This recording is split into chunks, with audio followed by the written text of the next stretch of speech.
Good morning. I'm Henry. I'm founder and managing director of Consiulenza, the boutique consultancy agency with the unpronounceable name, probably.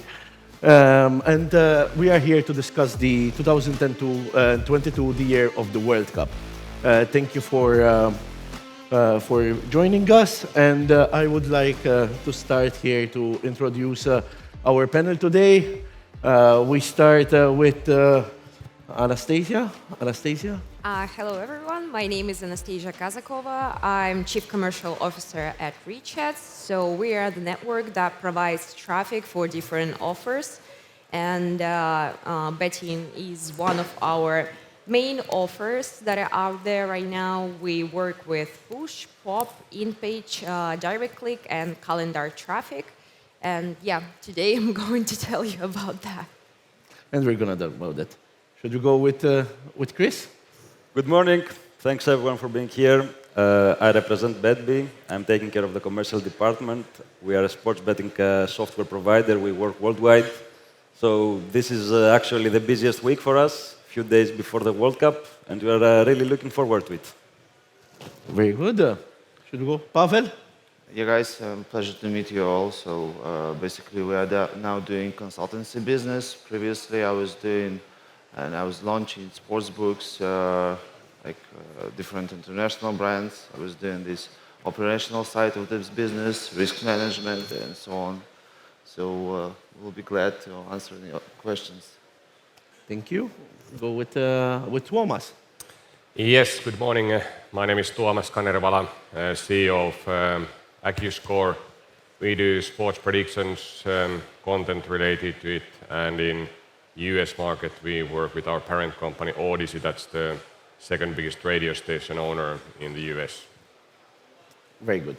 So, on a personal basis, I have experience in handling operationally 5 World Cups. So the World Cup for me has a special place in my heart. And it's great to see the operational evolution that happened during these last 20 years. And that might be something that we would like to start with. And that we can start immediately with Tuomas. Tuomas, you're also very experienced in this industry. Can you please get us through a bit through the evolution that happened with the World Cup? Yeah, I think this year is of course very interesting due to the timing of the World Cup. Usually during the summertime, when we think about betting, there is only baseball and Finnish football that is ongoing when the World Cup is played. But now it's November, December, when we have all the major North American sports still running. So are people going to bet more or less? I think that's a good question from both angles. And if I think those bettors who are, let's say, casual fans who follow their national football team, they are maybe increasing the volume a bit as they are betting. But otherwise, it's an interesting topic, and we'll see what kind of volumes we get out of the Winter World Cup. Do you think that there's a possibility of the turnover being cannibalized due to other sports? Yeah, I think some of the sports, like let's say NBA, NFL in the US, people are betting those, and the World Cup is just one other tournament for them, especially in the US market. Very good, very good. Anastasiya, you were operative in the last World Cup, your organization. Can you tell us a bit about the differences that you have seen between 4 years ago and this one? Yes, sure. So in 2018, we were like a small company, and we only started, and there were not so many people who know about push advertising. The majority was launching all other formats. So basically, just before the World Cup, we had few companies who were betting companies who came to us and started advertising with our formats. And since none of the people really knew what it push is about, it was so clickable, and it brought such good results. The ROI was high, and everyone was just starting to talk about this format, because if you know anything about advertising, it's really hard to do this on Facebook because of different regulations, and you need to change your campaign constantly, and push is not so tricky with that, so it's really easy. It's relatively really cheap, and yeah, the popularity just grew. I mean, that's how we understood that this vertical, betting, is one of our main verticals that we can really go for, and we can attract clients for it because we can bring them profit. And as I said, it's really cheap, it's really easy. There is no any limitations on how should you really launch your campaigns. And since then, we've been working with different companies, with affiliates who run betting offers with different betting companies. And all of them are saying that up to like 50% of the budget goes for the advertising in POPs. They're really big in push. The direct click that we work with, this is actually why we brought it, because we knew that this is something that is popular for this specific audience. So yeah, I mean, it's just way easier, and betting is not the only one vertical that we're working with, but what we see with the other verticals, it's more like stable. So you have this growth, but it's like overall, it's really predictable. And with betting, due to different events that are happening, the popularity is always like scaling, then it's dropping, and then it's scale again. So with this year's World Cup, it's like a week left till the event will start. So we're seeing how advertisers are starting to launch like twice as many campaigns each day. So it's like a really short period of time where you need to just spend all of your budget so you can bring as It's many getting hot. leads. Yeah, it's getting really hot. It's getting hot. Yeah, and we just know that like 2 weeks, a week before, we will get like twice or like 3 times more of the betting budgets that we do on a usual basis. And for the last day of this event, that would be just like holding on, and that's why we came to this conference, because we know that there are lots of clients who can be our potential clients, especially before such an event, and we can find someone and we can help you work with that. We can really bring you profit. Correct. So, Chris, thank you. Operations. You are highly experienced in operations. What do you tell us about this World Cup? Your expectations, where do you see it going, especially from a risk management point of view? Sure. You know, first of all, I think we need to make some assumptions. When we are talking about this particular World Cup, we need to make some assumptions because A lot. a lot of them, because we don't have similar experience. We don't have any time. We've never had a World Cup in this period of the year, yeah. And traditionally, you know, sports fans around the world have associated the World Cup with summer months, European summer months, maybe with a cold beer in their balcony, or I don't know how. So it's going to be a different situation. The timing is different. On the same time, as we already mentioned, there are major sport tournaments that are being happening as we speak, yeah? And for sure, this is going to direct and cannibalize and jeopardize the traffic a little bit that everyone's expecting. Another vertical is that, you know, traditionally in sports betting, October and November are very, very, very good months. Very strong month. Yes, very strong months. Maybe the strongest among the whole year. So, you know, if we're talking about the World Cup happening in June, we typically estimate 2 to 3 times the turnover, but this is 2 or 3 times the turnover of May. It's very hard to have 2 to 3 times the turnover of October or November during this particular World Cup. Exactly. On the same time, there's been all this, you know, discussion about Qatar, human rights, and so on. I don't want to insist on that, but there's been some strange things and that going on, and I think we should mention. So it's a fact that a lot of organizations, a lot of funds, partially will boycott the World Cup. That I believe will affect a little bit the business. Risk management-wise, as you asked me, you know, in companies like ours, we don't wait for the World Cup to implement our risk management strategies. Okay.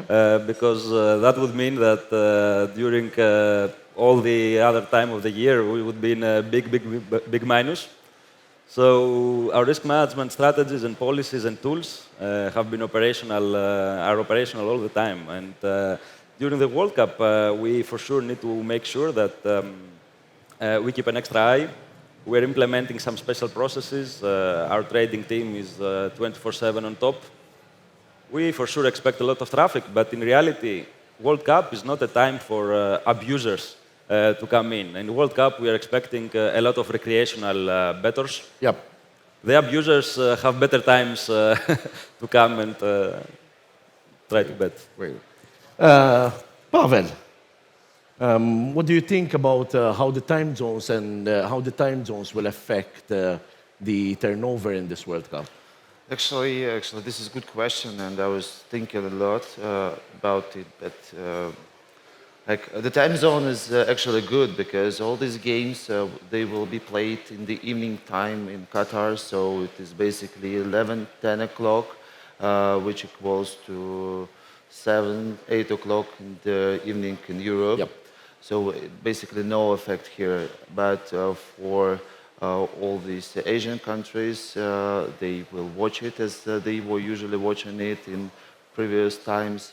As for United States and LATAM, it is even better because, like United States, they will continue to be placing the bets on their regular events, so on this NBA regulation, NFL regulation, and even one more big event is added to the roster. So US will be constantly growing, as well as like Brazil and all these countries, because it is early morning in Brazil, but they are okay. They are living in this reality for a long time. They are watching all these France, Russia, all these European cups, so they are totally okay. So basically, it is very good opportunity to all the countries to earn some money. Would like to hear from you a bit also from fraud perspective. How would such an event as huge as the World Cup handle fraud? Fraud is handled in such situation, if it's any differently than normal operations, or what are your expectations? Like in general, this is business as usual, but with some assumptions. Again? Yes, because you have to allow your player to place the bet, which can be like 3 times bigger than average bet, which is he placing before. So the limits has to be increased as like on the highest level, but at the same time you have all these cheaters who are playing on the stats, on the corners, on the red cards, and they all are going to abuse the sportsbook, especially in the first games. So group stage and everything which is happening until quarterfinals will be challenging for risk management, because you cannot cut all these players, because it will be a lot of sharp players, but as Chris said, like the most part of players are recreational, so you have to be focused on small markets in terms of risk management, but all other markets like 1x2, like totals, handicaps are working well, so risk management like brings less impact than an usual operation on these markets. But in general, yeah, like small market stats, it is challenging every time in World Cup. Okay, so we have 2 minutes left, which I would like to pass with 30 seconds of each of our panel, telling us what they expect to learn or what they expect to take home from this World Cup. 30 seconds for each one, whoever wants to start. Maybe start with the predictions. Predictions, that's fine.